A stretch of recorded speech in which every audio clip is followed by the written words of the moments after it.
Since 1928, Woodcraft has delivered the finest woodworking tools, accessories, plans, supplies, and instructional classes with the highest quality customer service to woodworkers around the world. We're a woodworker's toy store. Woodcraft, helping you make wood work. Hi, my name is George Snyder. I work at Woodcraft in the product development department, and we stock the Selby bed lift mechanism. This allows you to create a bed with storage. Very easy project, actually, and as part of this I wanted to put a bed together, make sure I understood the hardware and how simple it was. First thing you do is create a box. This one I use some knockdown hardware, but you can use Craig pocket hole systems or just screw and glue it together. Very simple. You make a platform to hold the mattress and or box springs, and then you attach the hardware. Couple critical issues. You need to understand the weight of the platform and the mattress. These are not rated for like king and queen size mattresses, but by weight.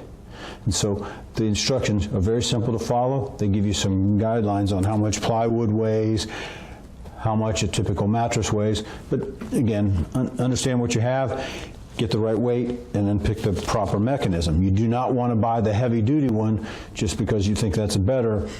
It won't allow it to close in properly and it won't spring open.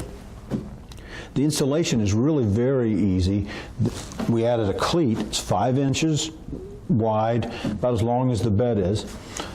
You bring down the mechanism and you bring it to the bottom. You bring the lift down so that it's parallel. You mark the 4 screws. There are nuts and bolts here to hold that in. Once that's secure, you put the cleat on the side, raise this up, put the platform on, mark the 4 holes on each side, secure that, add the gas piston hinge, and you're ready to go. More details at our website and in Selby's. All right, we've completed the pedestal on the left-hand side of the bed. So this is the outside. There's some molding here, nothing here because I'm going to attach the right-hand side to this. This is the foot of the bed. We're now attaching the hardware. Instructions have been reviewed. They're very clear, should go on pretty easily. They ask us to cut a 5-inch board, about, it's a cleat about the length of the bed, so that's about 60 inches. You lay the hardware down. This angled piece needs to be flush with the top. I've done that, using the square to make sure I'm in a good place. No closer than 1/8 of an inch to the end of the bed, so I've got a little spacer here so I don't lose that. And then the critical issue is making sure this bar is parallel to the top. Again, I have a little spacer just to make sure that I've got the same reveal the whole way. I mark all 4 holes, sorry about that, and I'm going to drill from underneath so that I can have a captured nut. Once that's done, I glue and screw the cleat down. Just do the same thing on the other side and we should be ready to go. Okay, I've pre-drilled the back side of the cleat. So I have a captured nut in there. I'm going to attach the hardware. Once I attach the 4 screws or bolts, then I will lay the cleat down and glue and screw it to the side of the pedestal.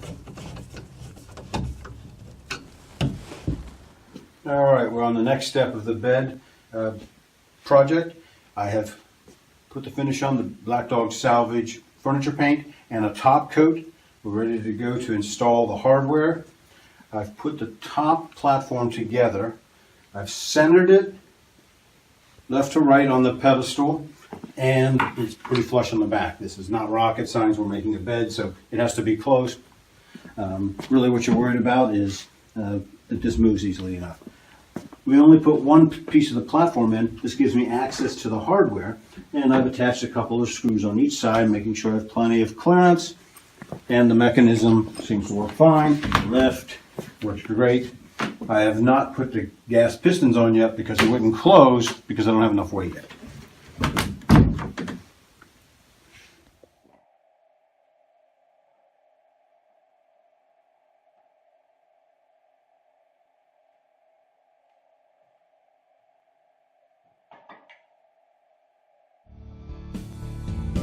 Woodcraft, helping you make wood work.